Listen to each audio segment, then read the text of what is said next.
तो आज के इस वीडियो लेक्चर में हम डिस्कस करेंगे मिशन 2020 की video lecture series fundamental of electrical and electronics engineering subject की इसका पार्ट 1 का बी। तो जिस किसी ने भी पार्ट 1 का ए नहीं देखा है वो डिस्क्रिप्शन बॉक्स में लिंक है, वो वहां से जाके देख सकता है। आई बटन के पे क्लिक करके भी आप देख सकते हो या वीडियो के एंड में भी आपका लिंक रहेगा, वहां से भी आप देख सकते हो। और इस कोशिश करो जितने भी स्टूडेंट्स इसको देख रहे हैं, जितने भी फर्स्ट ईयर स्टूडेंट्स हैं, वो क्या करें, जब वीडियो आपका प्रीमियर हो तो इसको लाइव देखें और लाइव चैट में ही अपने आंसर्स जो हैं कमेंट करें। उससे क्या होगा कि बेसिकली आपका मेमोराइज करने में ज़्यादा आसानी होगी। ठीक है, अगर आपकी उस टाइम क्लास रहे तो आप बाद में भी देख सकते हो, उसमें कोई प्रॉब्लम नहीं है, बट कोशिश करो कि लाइव ही आप इस मतलब जो ये वीडियो लेक्चर सीरीज है इसके जितने भी ऑब्जेक्टिव क्वेश्चंस हैं इसके क्वेश्चंस देखो। तो अब डिस्कस करना स्टार्ट करते हैं। और मैक्सिमम ये जो वीडियो लेक्चर सीरीज आ रही है आपसे 10 से 15 मिनट तक की होगी।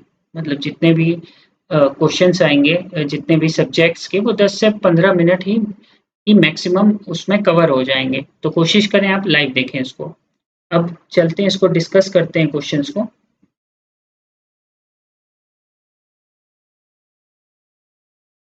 तो जैसे सबसे पहला क्वेश्चन है आपका, in differential mode differential mode में क्या होता है, opposite polarity signals are applied to the input to gain is 1, the output are of differential amplitudes, only one supply voltage is used। तो डिफरेंशियल मोड में generally क्या करते हैं हम लोग, टू अपोजिट सिग्नल्स को अप्लाइड करते हैं इनपुट्स पे। तो यही डिफरेंशियल मोड पे होता है। हालांकि ये इतना इंपॉर्टेंट नहीं है आपके सिलेबस के रिस्पेक्ट में, बट फिर भी जो इसका आंसर है वो मैं बता देता हूँ। सेकंड क्वेश्चन, द बाइनरी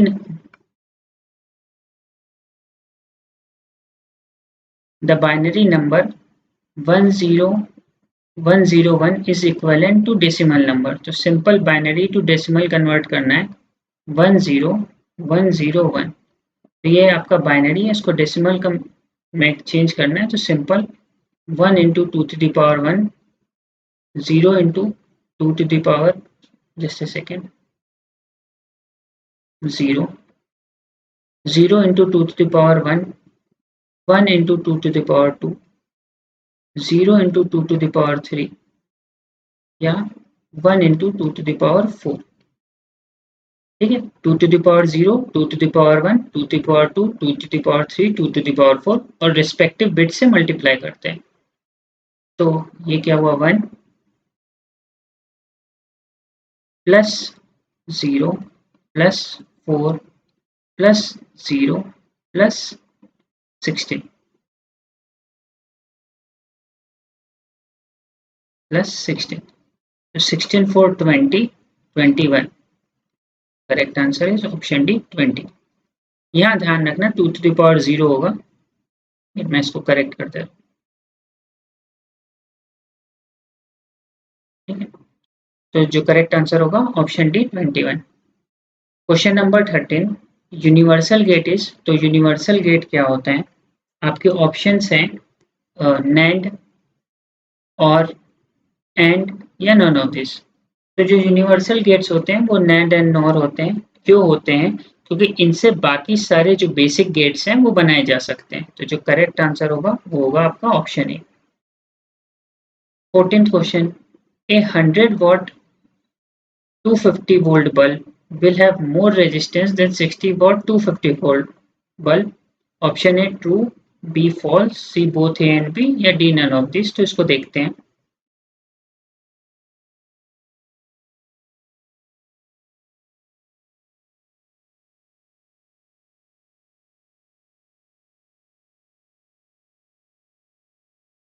देखो, ए 100 watt 250 वोल्ट बल्ब, तो रेजिस्टेंस कैसे निकालते हो आप, पावर का फॉर्मूला लगाओ, वी स्क्वायर बाई आर। तो आर को क्या लिख सकते हो, वी स्क्वायर बाई पी। अब इसी फॉर्मूले से हम हर चीज देखेंगे। तो देखो, R1 लिख दे रहा हूँ यहाँ वोल्टेज क्या है आपका 250 वोल्ट, 250 वोल्ट का स्क्वायर डिवाइडेड बाय पावर इसका 100। R2 क्या है,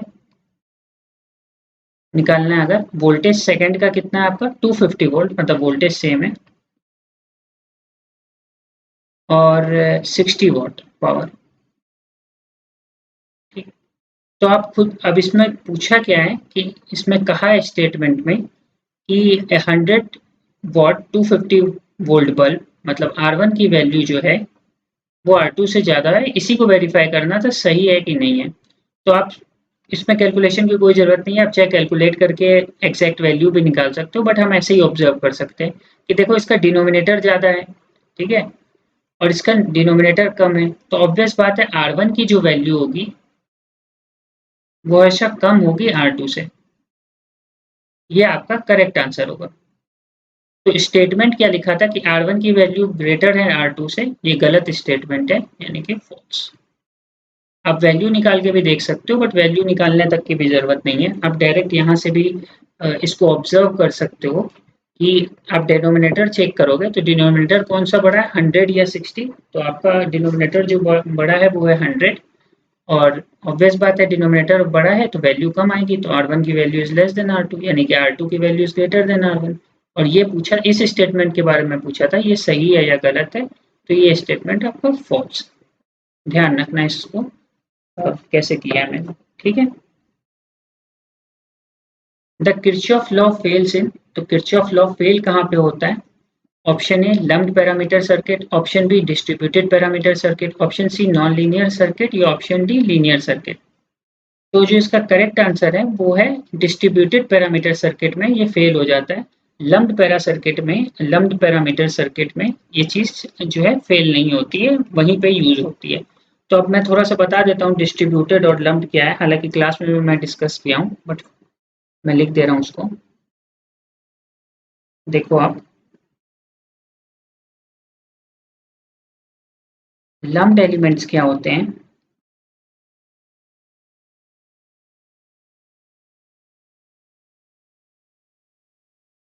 lumped elements are considered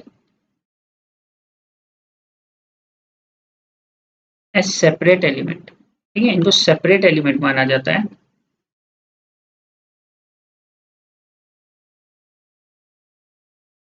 which are very small in size.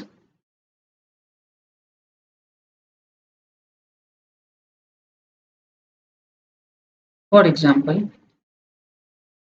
Lumped elements को माना जाता है सेपरेट एलिमेंट्स जो कि काफी स्मॉल इन साइज होते हैं, जैसे resistor,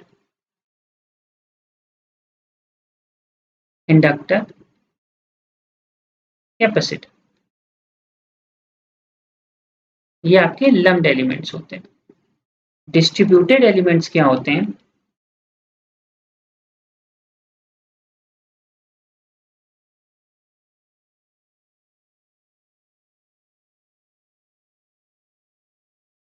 distributed elements electrically separable नहीं होते। Distributed elements are not electrically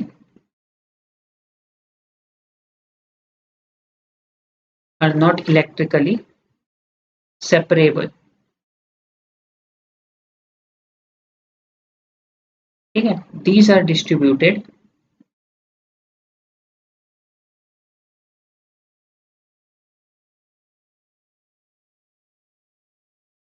these are distributed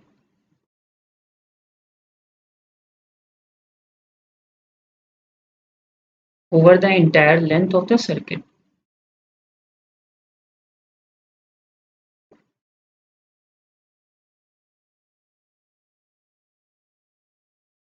of the circuit।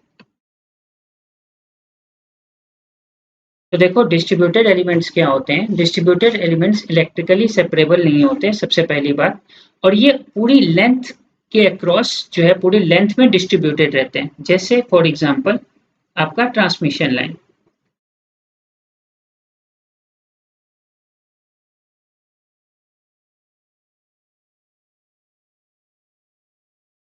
तो ये चीज ध्यान रखना है कि लम्प्ड एलिमेंट्स क्या होते हैं, वो सेपरेट एलिमेंट्स माने जाते हैं और स्मॉल इन साइज होते हैं, जैसे register, inductor, capacitor. Distributed elements electrically separable नहीं होते और ये over the entire length of the circuit distributed रहते हैं। जैसे एग्जांपल आपकी ट्रांसमिशन लाइन। प्रैक्टिकली क्या होता है ना, मोस्ट पैरामीटर्स जो होते हैं वो डिस्ट्रीब्यूटेड होते हैं, लेकिन हमको सर्किट की एनालिसिस के लिए या नेटवर्क की एनालिसिस के लिए उसको लम्प्ड माना जाता है। जैसे सिरामिक रजिस्टर या सिरामिक कैपेसिटर आपका लम्प्ड सर्किट होते हैं, ठीक है। सिरामिक रजिस्टर, सिरामिक कैपेसिटर आपका लम्प्ड सर्किट होते हैं, ठीक है। जो आरएलसी होता है ट्रांसमिशन लाइन में, वो डिस्ट्रीब्यूटेड होता है। तो हालांकि प्रैक्टिकली जो मोस्ट पैरामीटर्स होते हैं वो डिस्ट्रीब्यूटेड होते हैं, लेकिन हमको लंप करना पड़ता है नेटवर्क के एनालिसिस के लिए। तो डिस्ट्रीब्यूटेड एलिमेंट्स में कभी भी जो है नेटवर्क, जैसे केसीएल हो गया चाहे केवीएल हो गया, इसके लिए यूज नहीं होता, ठीक है। तो ये पॉइंट आपको ध्यान रखना है। और डिस्ट्रीब्यूटेड एलिमेंट्स क्या होते हैं, ये इलेक्ट्रिकली सेपरेबल नहीं होते और ये ओवर इंटायर लेंथ, जैसे ट्रांसमिशन लाइन, हालांकि काफी डिटेल टॉपिक है, इसमें रेजिस्टेंस नहीं होता, resistance per unit length defined होती है, inductance per unit length defined होती है और capacitor per unit length defined होती है। तो कहने का मतलब है ओवर इंटायर लेंथ जो है पैरामीटर डिस्ट्रीब्यूटेड रहते हैं, ठीक है। तो आपका आप सवाल पे चलते हैं कि इन्हें क्या था, the Kirchhoff law fail in distributed parameter circuit. Kirchhoff law मतलब आपका दोनों केसीएल केवीएल दोनों की बात हो रही है। क्वेश्चन नंबर 16 पे आते हैं आपका। तो क्वेश्चन नंबर 16 है, in a parallel circuit be consider dash instead of impedance. Option A resistance, option B capacitance, option C inductance या option D admittance.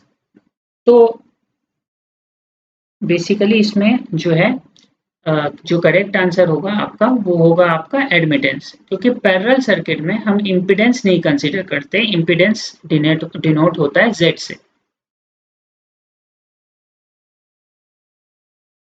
Impedance Z से डिनोट होता है, और इम्पीडेंस जो आपका एडमिटेंस होता है वो वाई से डिनोट होता है।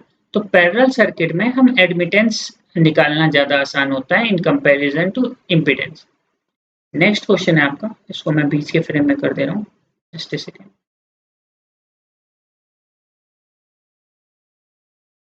Next question, in a parallel circuit we consider admittance instead of. तो ये गलत है, यहाँ पैरेलल सर्किट नहीं होना चाहिए, सीरीज सर्किट होना चाहिए था। तो सीरीज सर्किट में हम कंसीडर करते हैं एडमिटेंस इंस्टेड ऑफ आपका रेजिस्टेंस, कैपेसिटेंस, इंडक्टेंस या इम्पीडेंस। तो सीरीज सर्किट में हम एडमिटेंस, एडमिटेंस का सिंबल वाई, एडमिटेंस नहीं कंसीडर करते हैं, इम्पीडेंस कंसीडर करते हैं, क्योंकि सीरीज सर्किट में इम्पीडेंस निकालना ज्यादा आसान होता है। तो सीरीज सर्किट में वी कंसीडर एडमिटेंस। थोड़ा ये इम्प्रॉपरली फ्रेम्ड है, देखो ऐसे होना चाहिए था ये question. In series circuit we consider admittance instead of impedance, ये सही आंसर होगा, ठीक है। मतलब कहने का मतलब आप ऐसे समझो कि सीरीज सर्किट है तो इम्पीडेंस हम फाइंड करते हैं, पैरेलल सर्किट में हम आपका एडमिटेंस फाइंड करते हैं, ठीक है। बेसिक सा ये था, और यहाँ पैरेलल लिखा था विच इज रॉन्ग, सीरीज होगा यहाँ पे। 18th क्वेश्चन ये हो गया आपका। 18th क्वेश्चन क्या है आपका, जनरेटर ट्रांसफॉर्मर्स आर। तो जनरेटर ट्रांसफॉर्मर क्या होते हैं, अब देखो जनरेटर ट्रांसफॉर्मर कुछ नहीं होता है, ठीक है, इसमें क्वेश्चन में गलत लिखा हुआ है। जनरेटर ट्रांसफार्मर कुछ नहीं होता आपका, बेसिकली अब देखो, ये इसको मैं करेक्ट कर देता हूँ कुछ wording.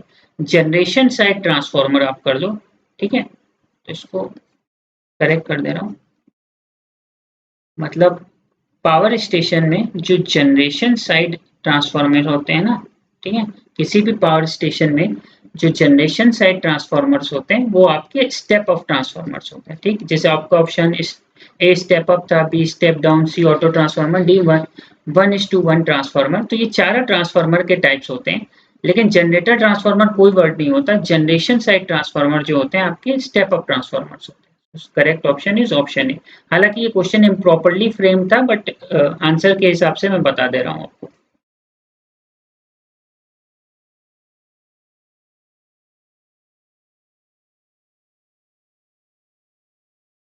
In CCGT how many step up transformer will require. तो सीसीजीटी क्या होता है आपका, सबसे पहले तो combined cycle gas turbine.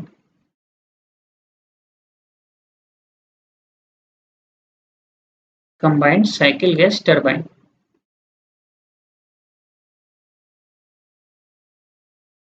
Combined cycle gas turbine होता है आपका CCGT, ठीक है। और इसमें जो है कितने स्टेप अप ट्रांसफार्मर्स होते हैं, यूज होते हैं, ये पूछा है। 3, 4, 5 या 6, तो 4 यूज होते हैं स्टेप अप ट्रांसफार्मर, ठीक है। 3 जो होते हैं एसोसिएटेड होते हैं, इसमें 3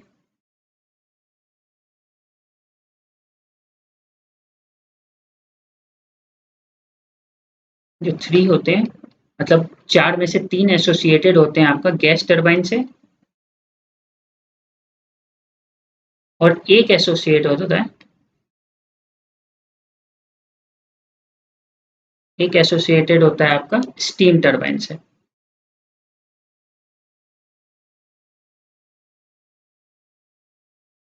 तो जो करेक्ट आंसर होगा 4। हालांकि ये भी आपका शायद आउट ऑफ सिलेबस क्वेश्चन है, तो इसको एक बार देख लेना, वरना कोई जरूरत नहीं है। CCGT combined gas cycle gas turbine होते हैं, 4 स्टेप अप ट्रांसफार्मर यूज करते हैं, 3 एसोसिएटेड होते हैं आपके गैस टरबाइन से, और आपका एक एसोसिएटेड होता है स्टीम टरबाइन से। The electric current in the motor generator, option A heat only, option B magnetic field only, option C both A and B, या option D power only. So जिसका correct answer होगा वो होगा आपका option C, both A and B. तो ये आपके 20 question 10 previous lecture में, और ये 10 इसमें डिस्कस हो गए। तो आप कमेंट सेक्शन में बता सकते हैं, अगर कोई भी क्वेश्चन में डाउट हो तो आप वो पूछ सकते हैं। आपको ये वीडियो सीरीज कैसी लग रही है वो भी बता सकते हैं, और आपको किस किस सब्जेक्ट के ऐसे ही और वीडियो लेक्चर्स चाहिए वो भी आप कमेंट सेक्शन में बता सकते हैं। तो अगर आपको ये वीडियो पसंद है तो लाइक ज़रूर करें, ज़्यादा से ज़्यादा लाइक करें कि हमें मोटिवेशन मिले ऐसे वीडियोज़ बनाने का। शेयर करें हमारे वीडियोज़ को, और सब्सक्राइब करें हमारे चैनल को।